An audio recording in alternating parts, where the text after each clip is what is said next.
Bonjour à tous, bienvenue à notre nouveau webinaire sur le design system. On est Wide, donc Wide, c'est l'agence digitale du groupe Micropole.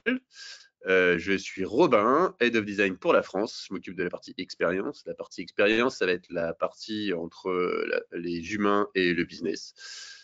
Notre enjeu, c'est de booster la perf en facilitant l'usabilité et l'adoption. Et on est aujourd'hui réunis pour vous parler de design system. Et je suis accompagné d'Amine, notre expert suisse sur le sujet.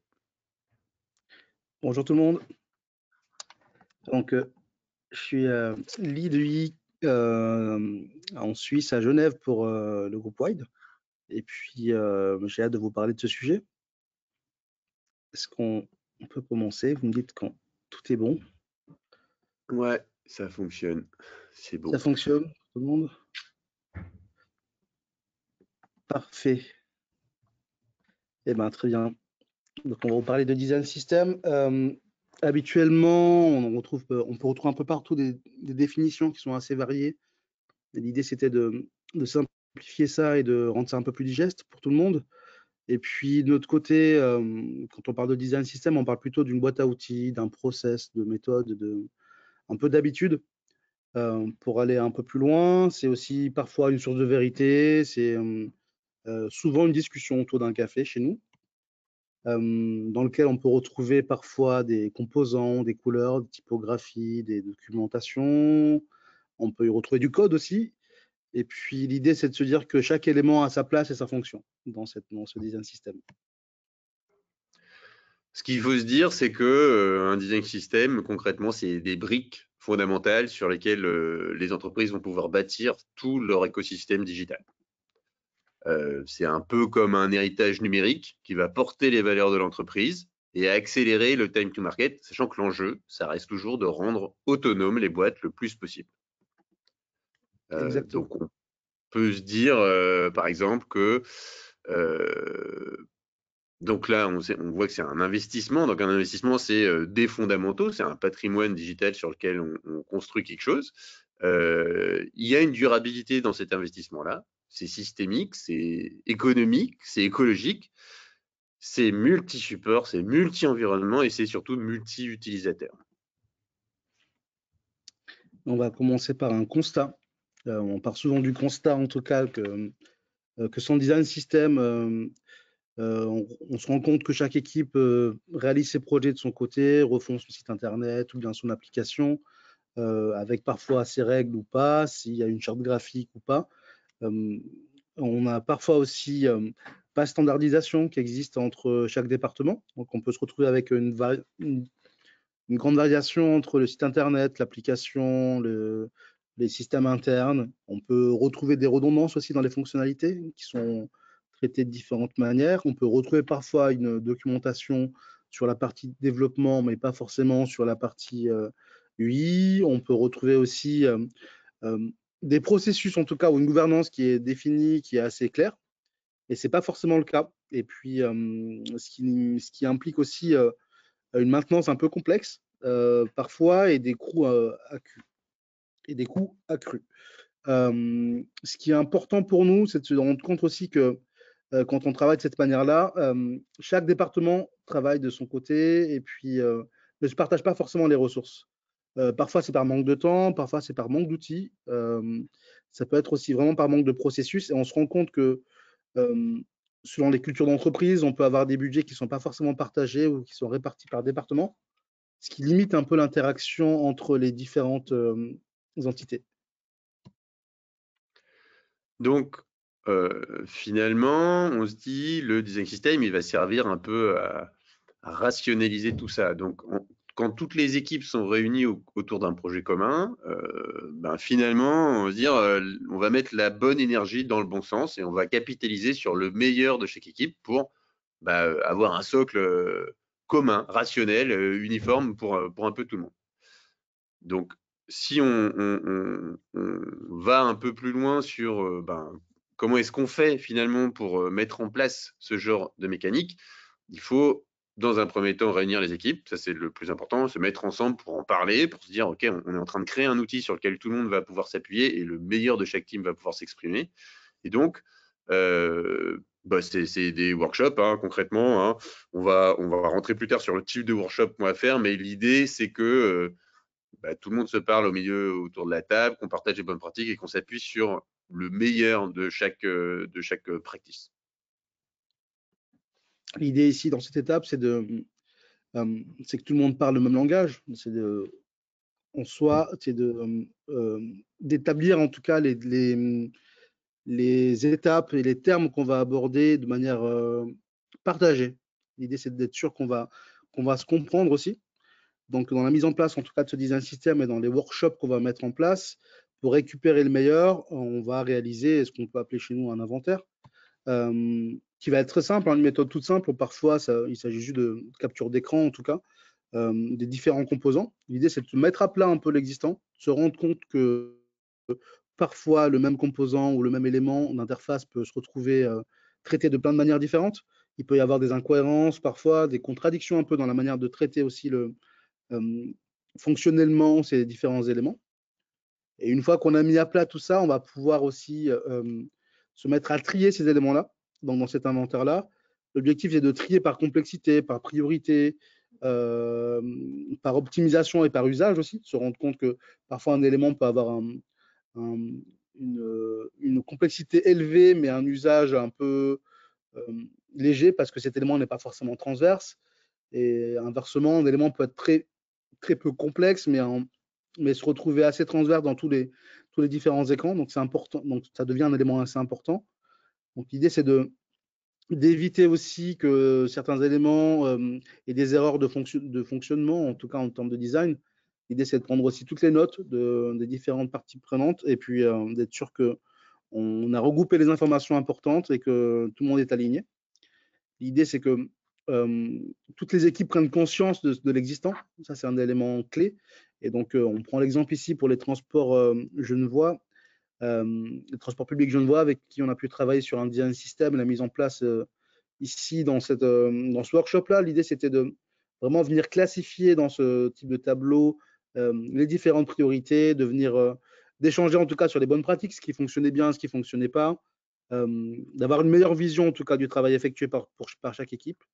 Et puis, on va vous partager un petit témoignage de notre chef de projet chez les Transports Genevois, histoire de vous rendre compte un peu plus clairement de notre collaboration.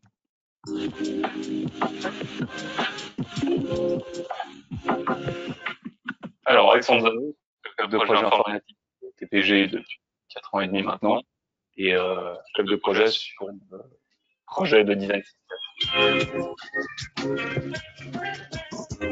Alors, les TPG, c'est 2400 employés à peu près, dont 1500 conducteurs. On est une entreprise de transport public du canton de Genève. On est l'acteur, on va dire, principal du transport public sur l'agglomération de Genève. L'entreprise TPG, c'est aussi de nombreuses vitrines numériques, notamment un certain nombre de sites web, de plateformes, quelques applications et de multiples écrans propres au transport public avec des visuels bien spécifiques. Alors, tout a commencé par une formation en fait autour de l'UX qu'on a eu au TPG. Cette formation est née une cellule thématique multidisciplinaire et transverse dans laquelle on a un petit peu fait de l'idéation autour des problématiques de l'expérience utilisateur. De ces ateliers d'idéation, on est ressorti le besoin de design system, tout ça autour de l'aspect de rationalisation, notamment de nos développements, et d'homogénéisation des différents canaux de communication TPG. Alors bien évidemment, on a eu la communication, qui était une des parties prenantes principales de ce projet. On avait le marketing aussi, on avait l'équipe d'information voyageurs, qui a été aussi une des grandes parties prenantes, et bien évidemment, on a l'informatique, dont je fais partie, notamment pour tout ce qui est autour de la rationalisation. Alors, on a vite eu un fort intérêt, en fait, autour déjà de la partie, on va dire, de listage des différents composants. Chaque équipe avait un petit peu son avis à donner, avait ses bonnes pratiques. Il y a eu quelques, on va dire, accrochages parmi les ateliers qu'on a fait, mais qui étaient plutôt une bonne chose en soi. Étant donné que c'est des discussions qui d'habitude avaient lieu à chaque projet, l'idée là, c'était surtout de pouvoir le faire une fois, une bonne fois pour toutes, et de plus avoir à se poser ce genre de questions. Donc oui, il y a eu de l'intérêt fort, il y a eu quelques craintes aussi, Mais au final, on est arrivé à quelque chose qui me semble plutôt prometteur. Et toutes les équipes, à mon sens, ont eu l'occasion d'exprimer leur point de vue.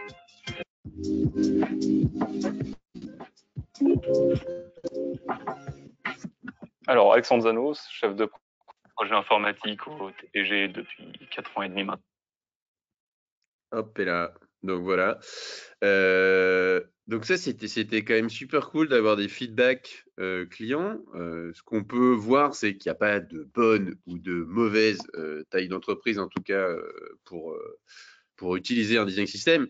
Il y a effectivement des clients pour lesquels on implémente un DS et on le fait grandir. Il y a des clients pour lesquels on vient faire améliorer ou en tout cas nourrir un design system multimarque qui est déjà assez costaud. Mais concrètement, en adoptant un design system, on s'assure que tous les canaux numériques utilisent les mêmes principes visuels et fonctionnels. C'est ça qu'on fait. On maintient une image de marque cohérente, forte, qui permet d'améliorer l'expérience utilisateur, ça c'est évident, mais que ce soit autant pour les clients que pour l'interne.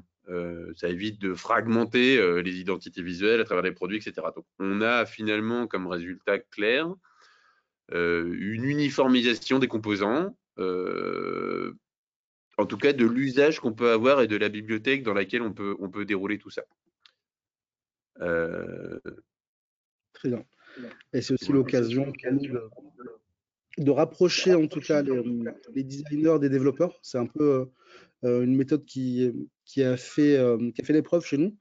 L'idée, ça consiste en tout cas, quand on commence à mettre en place un design system chez nous, de rationaliser tout ça et de mettre en place en tout cas des fondations pour supporter en tout cas la cohérence du design system. On voit ici avec ce qu'on appelle aussi une tokenisation. L'idée, c'est de parler le même langage, comme on l'a dit au début, mais entre les designers et les développeurs. Donc, s'aligner dès le début sur une identité existante, la transformer en identité digitale quand ce n'est pas le cas, offrir une flexibilité aussi et une maintenabilité aussi du design à grande échelle, et on va pouvoir l'expliquer un peu plus sur les prochains slides. Donc, ces tokens viennent alimenter une méthode, une architecture, en tout cas qu'on utilise qui a fait ses preuves, en tout cas depuis un petit moment. Donc, là-dessus, on parle de design atomique, où chaque élément, de l'atome aux pages, on va pouvoir avoir une interdépendance entre les composants. Donc, l'idée, c'est de se dire que les atomes vont nourrir les molécules, qui vont nourrir les organismes et qui vont nourrir aussi des templates qu'on va pouvoir mettre en place. Et puis, concrètement, ça se présente sous forme de composants, qu'on peut voir ici avec des composants très simples comme un petit bouton basique qu'on va retrouver un peu partout, mais en passant par une carte qui va être un peu plus riche, une navigation ou d'autres éléments un peu plus riches en termes de typographie, d'interface et plus complexes en termes d'éléments. L'idée, c'est de se dire que tous ces éléments-là restent interconnectés. Et donc, comme le concept du DS, c'est vraiment d'industrialiser finalement et d'amplifier tout ce qu'on va mettre dedans, il faut absolument injecter dès le départ dans les fondamentaux des bonnes pratiques de conception, que ce soit de l'accessibilité, des bonnes pratiques d'éco-conception, la possibilité de pouvoir s'adapter un peu à tous les niveaux. Si on passe sur le slide d'après, on a par exemple évidemment des guides qui vont dire ça c'est bien à faire, ça c'est pas bien à faire, etc. Effectivement, on aura toute la partie charte graphique, mais aussi les bonnes pratiques de comment je vais mettre à disposition la bonne information au bon moment pour la bonne personne. Voilà. Et ce qui est important, c'est de se dire que ce changement-là, quand on crée un design system, n'est pas forcément brutal. Nous, ce qu'on préconise, en tout cas, c'est une adoption progressive. C'est de se dire que un design system va pouvoir être alimenté, en tout cas déployé auprès des équipes test, en tout cas, ou des équipes pilotes, en tout cas, pour être sûr qu'on démarre bien avec les bonnes personnes, et puis de se dire que les composants vont pouvoir aussi évoluer avec les différents outils. On va pouvoir aussi mettre en place, pourquoi pas, les éléments d'intégration un peu plus développement avec les équipes de dev. On va pouvoir aussi impliquer des équipes très spécifiques là-dessus et recueillir aussi les retours, en tout cas, du design system tel qu'il est au début, le faire évoluer en tout cas en termes de composants, de templates, de versions, et de se dire qu'on va pouvoir mettre en place ce design system au fur et à mesure. lorsque toutes les équipes en tout cas sont réunies sur ce design system, on va pouvoir capitaliser là-dessus, sur le meilleur de chaque équipe, et donc rationaliser tout ça, l'uniformiser et puis le partager de plus en plus. Là, on a une thématique qu'on aimerait bien creuser avec vous, et puis sur la vision en tout cas multiple de ce design system, c'est de se dire que une fois qu'on a mis en place ces principes de cohérence, d'évolution, de réutilisation, de collaboration en tout cas entre les équipes, le design system vient ici pour remplir un éventail en tout cas de besoins qui peut être très large, ou en tout cas d'objectifs qui peut être très large. Il ne s'agit pas forcément d'interface là-dessus, mais on peut aller un peu plus loin. Et l'idée, justement, c'est de se dire, par exemple, un design system, c'est pas forcément une uniformisation, un rabot total de tout ce qui peut se passer. Ça peut très bien être le socle de déploiement avec un objectif multimarque. On le voit on travaille beaucoup avec Crédit Agricole et LCL qui font la même boîte, et en fait, c'est le design system, il est mutualisé. C'est-à-dire qu'il y a des variations en sortie de design system qui permettent d'appliquer soit à une marque, soit à l'autre. Quand on est sur des sites multimarques, multi-pays, multi-currency, bref, multi-tout, en fait, le truc permet de déployer ça partout. En gros, c'est vraiment la capacité à s'adapter aux différentes identités de la marque qui est une des puissances du design system. Il permet de maintenir une structure commune, il permet de répondre à tous les besoins, il permet de répondre à tous les besoins de toutes les marques. Mais tout en gardant l'unicité de ton, de couleur, de bonnes pratiques et de marque. C'est ça un peu l'idée. Exactement. On a à l'écran, par exemple, ici, ce qu'on a pu faire pour le groupe Pierre Fabre, qui possède pas mal d'entités en termes de bio, pharmaceutique, etc. Donc l'idée ici, c'est que le groupe a voulu prendre en charge l'effort de guerre, on va dire, pour construire son design system et faire économiser les différentes marques. Donc là, on parle vraiment d'une vraie économie d'échelle, où on vient mettre en place un design system pour les différentes marques.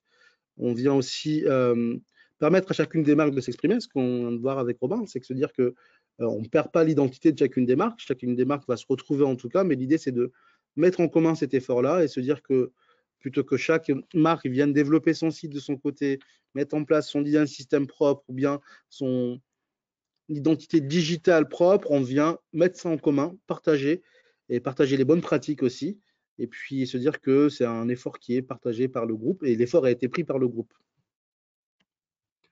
Et c'est vraiment, on retombe sur cette idée de patrimoine digital, hein. C'est un investissement dans un socle qui va permettre de se déployer sur toutes les marques et évidemment sur tous les devices. Les expériences qu'on va projeter maintenant sont quasiment toutes omnicanal.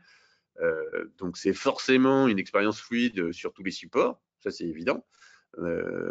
Et nous, quand on va construire ces DS-là, on va les adapter un peu à tous les supports tangibles qu'on va avoir. Pourquoi? Pour qu'il y ait une continuité visuelle, une continuité fonctionnelle, qui va permettre aux utilisateurs d'interagir de manière un peu cohérente, quel que soit le dispositif ou le wearable utilisé. Et c'est finalement une approche un peu multicanal, même omnicanal, qui améliore l'expérience utilisateur, forcément, parce que ça renforce la fidélité à la marque. Quand on change de point de contact, finalement, on reste en contact avec les habitudes qu'on peut avoir, tout en étant adapté au format. Et concrètement, tout ce lien-là, il renforce et la perf et le business. Et puis, on a parlé de déploiement progressif tout à l'heure, l'idée c'est de se dire que si on prend l'exemple toujours des transports Genevois, on a commencé par une branche qui était la branche web, qui est la plus, on va dire, la plus standard, en tout cas la plus évidente pour mettre en place ce design system. Mais très vite a émergé le besoin de déployer ce design system vers une partie plutôt application métier. Donc c'était une nouvelle branche avec un peu plus de data visualisation. Donc, et cette flexibilité, en tout cas dans le design system, elle permet de développer ce design system, de l'ouvrir aussi au fur et à mesure, et de se dire que les challenges peuvent arriver au fur et à mesure. Donc parfois, là, on sait qu'avec les transports Genevois, on va avancer plutôt, on a envie d'avancer en tout cas vers les informations voyageurs, vers les écrans embarqués, les applications mobiles, B2B, B2C. En tout cas, ce design system peut venir alimenter un maillage assez large. L'idée, c'est de se dire aussi qu'il peut être multi-thème, on l'a nommé comme ça. Donc, la version la plus classique, la plus connue, ça va être le light mode, dark mode, par exemple, pour pour des raisons d'accessibilité, de se dire qu'on peut avoir un design system qui est assez flexible et qui permet de basculer assez simplement d'un univers à un autre, mais on peut imaginer que cette bascule, elle n'est pas forcément entre light et dark, mais qu'elle passe par différentes identités visuelles d'une marque à une autre ou d'un groupe à un autre, par exemple. Et là, on arrive un peu sur mon dada. Le design system, il doit être absolument inclusif. L'inclusivité, évidemment, il va y avoir cette partie citoyenne, sociale, sur laquelle il faut absolument s'appuyer parce que c'est important de le faire pour que tout le monde y ait. Mais c'est surtout un gap de perf massif pour absolument tout le monde. Concrètement, si votre information est accessible et nativement grâce au design system, eh ben, votre application sera mieux disante au niveau de l'éco-conception, parce que les gens trouveront l'information plus rapidement, ils passeront moins de temps. Tous les utilisateurs verront l'information avant que si elle était cachée, expérientielle, etc. Là, le but du jeu, c'est d'être sur quelque chose d'hyper efficient, de garder tout ce qui se passe au niveau de la marque, mais d'avoir de la perf et d'avoir ces points de perf à gagner sur chaque tunnel de transformation ou chaque amélioration continue qu'on peut avoir.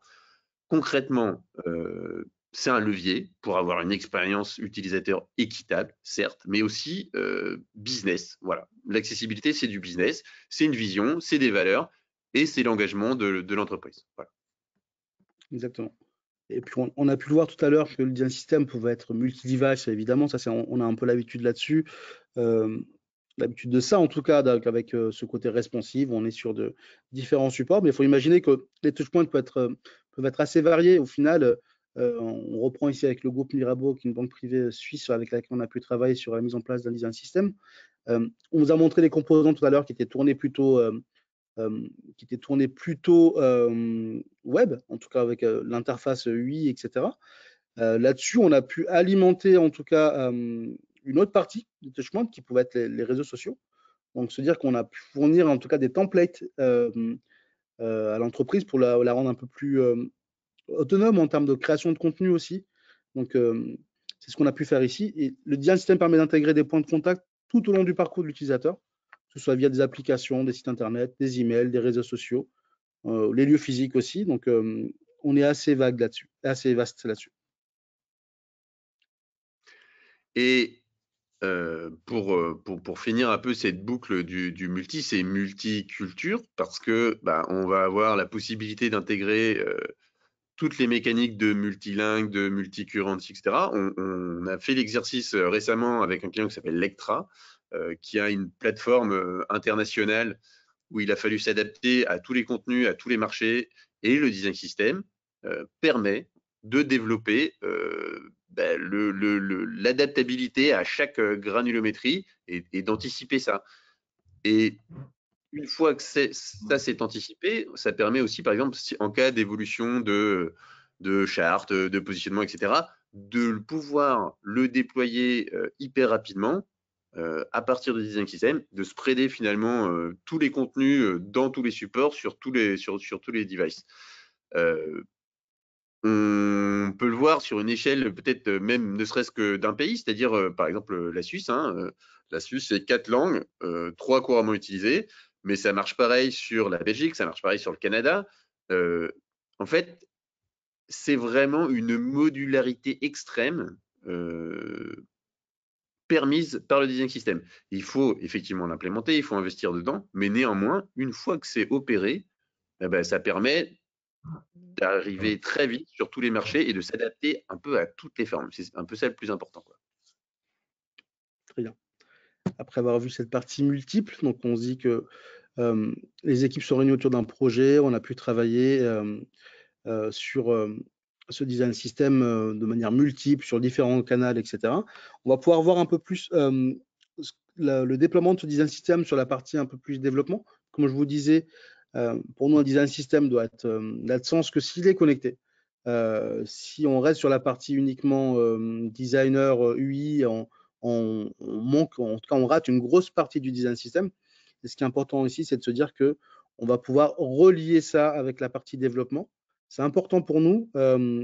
Cet écosystème, il peut être assez vaste. On a nos outils habituels côté designer, UX, UI, qui vont être la librairie de composants, les prototypes interactifs, toute la partie design habituelle.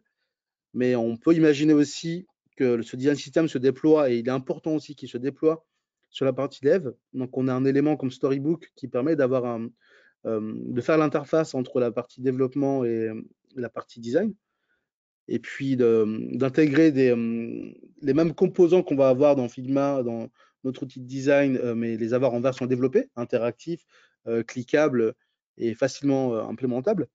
L'idée de se dire qu'on va pouvoir aussi tester ces éléments-là avec Chromatic pour être sûr qu'on respecte bien les directives UX, et puis qu'on va pouvoir être sûr que tout ce qu'on a développé a été testé et fonctionne plutôt bien.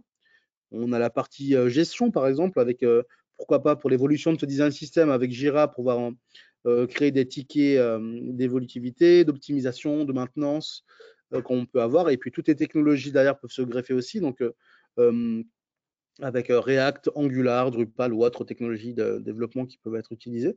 Donc l'idée ici, c'est de se dire vraiment que le lien entre designer et développeur n'a jamais été aussi resserré. Et le design system en est vraiment le cœur, en tout cas là-dessus. On se rend compte qu'avec nous deux autour de la table, on n'est pas les plus experts sur le sujet. Si jamais il y a des questions qui sont hyper techniques, on les fera suivre à nos experts en interne. Alors, on peut se dire c'est la exactement, vie. on pourra compléter avec des réponses là-dessus. Mais ce qu'on peut dire clairement, en tout cas, c'est de se dire que quand on a designé, en tout cas, et quand on a implémenté ce design system, c'est de se dire qu'on va pouvoir au même endroit retrouver la documentation, retrouver nos tests, retrouver le check qualité, retrouver aussi les évolutions. Donc, ce storybook va pouvoir alimenter à la fois un site internet, une application, un espace interne. Nos outils aussi ont assez évolué en termes d'intégration et de partage pour le développement. Donc, on a sur Figma, par exemple, le DevMode qui ne cesse d'évoluer, qui permet de mieux collaborer, de mieux échanger, de parler le même langage, comme je disais, de réduire en tout cas les incompréhensions qui pourraient subsister. L'idée, c'est de se dire que le code va être aussi adapté. On va avoir un code qui sera adapté à la technologie de développement derrière. On ne va pas avoir une vision d'un code trop éloignée ou mal construite en tout cas.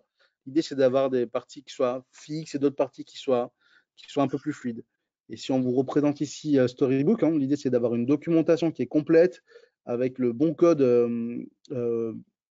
positionné au même endroit que la version, on va dire, design. En tout cas, l'idée, c'est de se dire qu'on va pouvoir présenter de la même manière le composant, le différent code selon les plateformes, et d'être sûr qu'on a regroupé au même endroit ces différents éléments.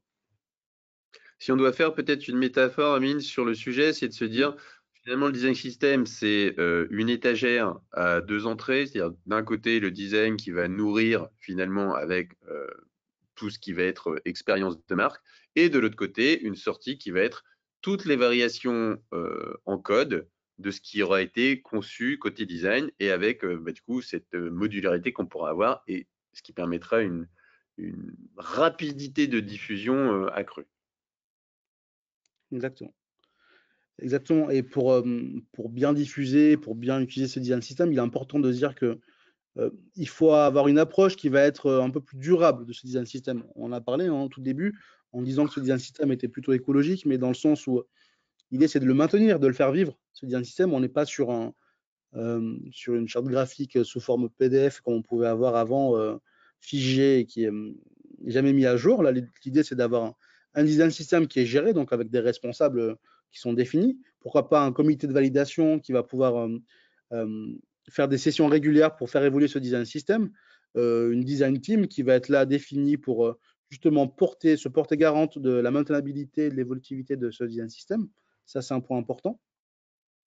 Et oui, parce qu'on répète à l'envi que il faut faire évoluer les sites parce que les usages évoluent, et que du coup, il faut que finalement les sites évoluent. Mais le pendant de ça, c'est-à-dire que l'EDS, il doit suivre cette même gouvernance. Il faut mettre en place des processus clairs pour soumettre des demandes, d'ajouts, de modifications de composants, via des tickets, des pull requests, des suggestions d'outils collaboratifs, peu importe en fait finalement. Donc, Exactement. Et donc, une fois qu'on a mis en place ce processus-là, donc la gouvernance solide, elle se maintient, en tout cas, elle prend forme avec des critères clairs d'approbation, en se disant que si on veut rajouter un nouveau composant, il va falloir avoir un processus qui va être très clair. Pour quelles raisons on va pouvoir le rajouter? Est-ce qu'il existe ou pas? Est-ce qu'il est compatible techniquement? Est-ce qu'il est accessible? Tous ces éléments-là, on va pouvoir les retrouver ici. On a parlé de documentation aussi, c'est important. C'est-à-dire que si on met à jour un composant, il est important que la documentation suive pour qu'on puisse l'utiliser correctement sur les différentes plateformes ou qu'elle puisse être partagée en tout cas. Et donc, cette gestion durable, elle passe par des tuyaux, en gros, des canaux de communication, que ce soit un intranet, un Slack, un Teams, une newsletter, parce qu'il va falloir informer toutes les parties prenantes et tous les utilisateurs. Donc, c'est important, c'est une manière de faire du change aussi, c'est un peu ce qu'on fait quand on déploie des nouveaux services, mais cette mise à jour, et il faut que les gens soient au courant de ce qui se passe. Donc, il faut effectivement des canaux de communication, ça on l'a déjà dit, mais il faut aussi un versionning, donc pour documenter les corrections, les ajouts, les détails et les impacts attendus sur chaque évolution. C'est important aussi. Exactement. Cette communication, elle est vraiment clé là-dessus dans le design system. On ne voit pas ça comme un élément figé, comme je disais tout à l'heure, dans un coin. On doit le faire vivre et on doit mettre en place, en tout cas, les éléments nécessaires pour qu'il puisse vivre correctement, qu'il puisse être mis en place et évoluer correctement. Il est important aussi de pouvoir mesurer aussi l'impact de ce design system, c'est-à-dire qu'une fois qu'on l'a mis en place, comment il est utilisé. On a des outils qui nous permettent déjà dans Figma de pouvoir mesurer l'emploi des différents composants, mais on peut aller un peu plus loin, avoir un peu plus de data pour pouvoir creuser un peu et se dire qu'on va faire pourquoi pas des surveys pour avoir un peu plus de retours aussi, faire de la recherche autour de ça. Et donc, on a un peu fait l'exercice pour vérifier. Donc, on s'est imposé cette enquête. Donc, effectivement, il y a quand même cette histoire d'investissement initial, en termes de temps, en termes d'efforts, pour être créé et mis en place. Ça, c'est indéniable. Par contre, on peut s'apercevoir que, voilà, on le voit, c'est entre 30 et 50% du temps total sur un projet à long terme, y compris pour des équipes qui travaillent sur plusieurs produits ou plusieurs versions d'un même produit. Donc, on vous partagera les liens qu'on a mis à dispo, mais du coup, on a un peu soumis à la data ce qu'on affirme là, ce qu'on avait comme intuition, et puis on l'a vérifié. Exactement. Et plus on va utiliser ce design system, plus il va devenir économique, dans le sens où on va pouvoir de plus en plus le déployer et partager les coûts avec les différentes entités, comme on l'a dit en tout début de présentation. L'idée, c'est de pouvoir faire évoluer ça. Ce design system, il faut voir ça comme une opportunité. Moi, je le vois de cette manière-là. C'est de se dire que c'est une opportunité de faire évoluer aussi la culture d'entreprise, donc de pouvoir poursuivre dans le sens où la transformation digitale a déjà été effectuée. Maintenant, il faut passer une étape supérieure qui va être plutôt une étape d'optimisation pour l'efficacité, pour la cohérence, l'agilité aussi. L'accessibilité, on en a beaucoup parlé aussi, mais c'est vraiment un moment clé en tout cas. C'est de se dire que c'est une opportunité pour investir dans le design system. Alors, c'est un effort au début, mais il s'agit d'accompagner le changement en tout cas. C'est de se dire que si vous avez un changement de branding, par exemple, vous changez de logo, d'identité, c'est l'occasion de mettre en place ce design system. Si vous avez une migration de plateforme technique, c'est aussi l'occasion de mettre en place un design system. Une migration juste de contenu aussi ou de data, c'est l'occasion de le faire. Et puis, en cas de fusion ou d'acquisition d'entreprise, on a eu quelques exemples aussi avec DSM Firmenich chez nous qui ont fusionné et puis on a pu utiliser leur design system qui est un design system commun par exemple qui permet c'est vraiment l'occasion d'accompagner ce changement-là et puis de le mettre en place. Et on est persuadé aussi que le design system c'est un moyen, c'est pas une fin non plus. L'idée c'est de se dire que les entreprises, les utilisateurs, ce qui compte ce sont les résultats obtenus grâce au design system. C'est de se dire que des conceptions digitales cohérentes qui vont être efficaces, évolutives, inclusives, de haute qualité et ça c'est grâce au design system. Merci de nous avoir écoutés et on va prendre quelques questions. Alors, on va checker un peu. Ah, il y a plusieurs questions. On peut peut-être les regrouper un peu. On a des questions marketing, on a des questions Ouais. plutôt e-commerce, on a des questions dans tous les sens. Eh ben, écoute, j'ai l'impression qu'il y en a deux qui Alors, est-il possible de personnaliser le design system pour l'adapter aux particularités des campagnes ou segments spécifiques de notre audience? Et je pense qu'on peut le mettre avec comment s'assurer que le design system reste flexible pour évoluer avec les tendances marketing et les changements d'identité de marque. Euh, ce qu'on disait, c'est que, en fait, oui, le DS, dans une certaine mesure, il est personnalisé. Quand on a vu toute la partie multi, effectivement, on peut se dire le tone of voice, la manière dont on parle aux gens, le système de colorimétrie, il peut être adapté à la granularimétrie qu'on veut. C'est-à-dire, on peut dire, ah bah, pour ce segment-là, finalement, j'aurais besoin de ce truc-là. L'idée, c'est vraiment d'avoir quelque chose d'industriel. Donc, en fait, au même titre que pour une bagnole, on va pouvoir dire je veux faire de la perso, etc. OK, le socle, c'est quand même le même. Et c'est ça qui permet d'aller vite. Après, le fait de personnaliser, effectivement, c'est là où on va gagner ses points de performance. Donc, c'est ça qui est important. Donc, oui, c'est possible de le personnaliser à la maille un peu qu'on le souhaite.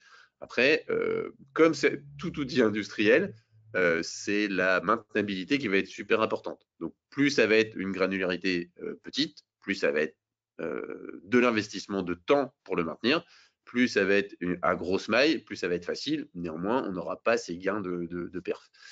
Je crois que ça a répondu, Amine. Qu'est-ce que tu en penses? Ouais, je pense que c'est plutôt clair. Ce qui est important aussi, c'est de se dire que nous, on voit ça comme étant un élément flexible, ce design system, la manière de le construire. Donc, l'architecture même de ce design system va être importante parce que on doit anticiper en tout cas cette flexibilité parce que, quoi qu'il arrive, les besoins vont venir, les technologies vont changer, les contenus vont évoluer aussi. Et donc, quoi qu'il arrive, nous, quand on pense à un design system et quand on le conçoit, on l'imagine de manière flexible et d'une manière aussi personnalisable en tout cas, parce que les marques évoluent, les groupes évoluent, et donc on a besoin en tout cas que dès le début, ce design system soit réfléchi de cette manière-là. Il y a une question qui est un peu plus RSE, on va dire, est-il possible d'évaluer l'impact social d'un design system, notamment en termes d'accessibilité numérique? Ce qu'on disait tout à l'heure, c'est que un DES, ça n'est que le résultat de ce qu'on met dedans. C'est-à-dire qu'en tant que tel, c'est pas lui qui va améliorer la note d'access. La note d'access, elle sera le résultat des bonnes pratiques qu'on a injectées dedans, mais que ce soit de l'éco-conception, que ce soit de l'accessibilité. Plus vous serez mieux disant dans ce que vous intégrerez dans votre DS, meilleure votre note sera à la fin. Ça peut avoir un impact sur les résultats RSE de la boîte, d'avoir un DS performant, oui.